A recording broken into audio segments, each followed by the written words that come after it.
गुन्हेगारी जगताचा अचूक वेध घेणारी डायरी म्हणजेच क्राईम डायरी। नमस्कार, मी Sayali. Crime diary news channel मध्ये आपले स्वागत आहे। पाहूयात अशाच ताज्या। हातकणंगले तालुक्यातील हुपरी येथील सुन्नत जमियतने उभारलेल्या अवैध मदरसावर कारवाई व्हावी या मागणीसाठी हिंदुत्वनिष्ठ नितीन काकडे यांच्यासह शिवसेनेचे राजेंद्र पाटील, बजरंग दलाचे प्रशांत साळोके आणि प्रतापराव भोसले यांनी हुपरी परिषदेसमोर 23 सप्टेंबरपासून आमरण उपोषणास प्रारंभ केला आहे। नगरपालिका प्रशासनाने कारवाई न केल्यास 24 सप्टेंबरला सायंकाळी 5 वाजता उपोषणस्थळी महाआरती आणि 25 सप्टेंबरला हुपरी बंदचा इशारा यावेळी देण्यात आला।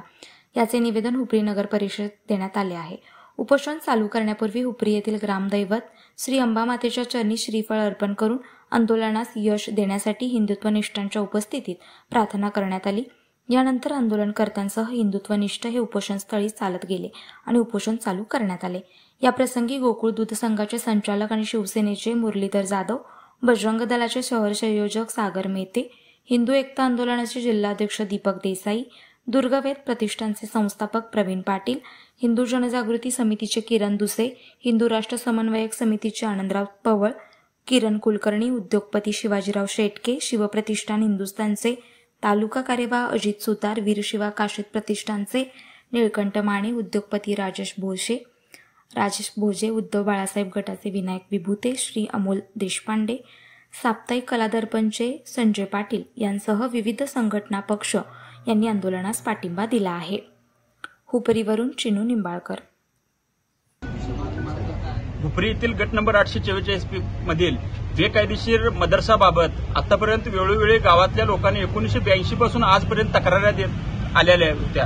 त्या आधारे नोटीस लावायचं आणि पाडायचं नाही असं प्रशासन ठरवत होतं की बाबा एखाद्याला पाठीशी घालायचं। आता सुद्धा तीच हे झाली की परिस्थिती 2019ला हे आता परवाच्या 19 तारखेला नोटीस काढली तात्काळ काढून घ्या म्हणून। अद्याप कोणतीही कारवाई नगरपालिकेने केली नाही आणि नगरपालिकेला वरिष्ठांचे दबाव ह्या आहेत काय आणि नगरपालिका ही शाब्दिक खेळ करून आंदोलन थांबवायचा प्रयत्न करत आहे।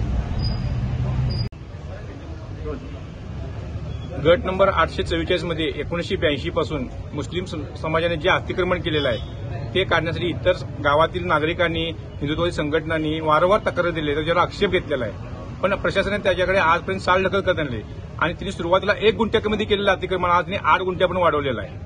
ह्या गोष्टीकडे प्रशासन चालढकल आणि कानाडोळा करत आहे।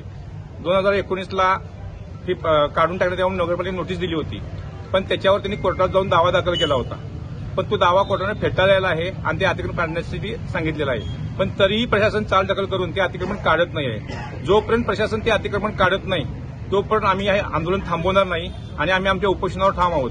जर प्रशासनाने आज काही निर्णय नाही घेतला तर उद्या संध्याकाळी 5 वाजता याच ठिकाणी महाआरती घेण्यात येईल। तरी सुद्धा त्यांनी जर नाही दखल घेतली तर परवा दिवशी गाव बंद आणि रास्ता रोकोचे पुढचे आंदोलनाचे मार्ग अवलंबले जातील। ताज्या बातम्या पाहण्यासाठी क्राईम डायरी न्यूज चॅनलला सबस्क्राईब करा, शेअर करा आणि कमेंट करा। धन्यवाद।